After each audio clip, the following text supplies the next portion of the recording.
আমি প্রতিটা মেয়েকে আজকে এটাই বলবো, জীবন সঙ্গী কখনো বড়লোক বেছে নিও না, বরং এমন মানুষকে বেছে নিও যে মনের দিক থেকে পরিষ্কার হবে, যে তোমাকে বুঝতে পারবে, যে তোমার সম্মান করবে, যে তোমার যত্ন নেবে, কঠিন সময় পাশে থাকবে। কারণ জীবনের গরিব অবস্থাগুলো একদিন কেটে যাবে, কিন্তু কোনো খারাপ মানুষের সাথে জীবনটা কখনোই কাটানো যায় না।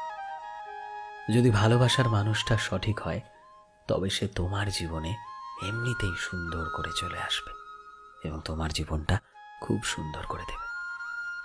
আর যদি ভুলে পাও, তবে বেঁচে থেকেও জীবনটা নরক হয়ে যাবে। তাই জীবনে টাকা নয়, মন দেখে ভালো মানুষটাকে বেছে নিও জীবন সঙ্গী হিসাবে।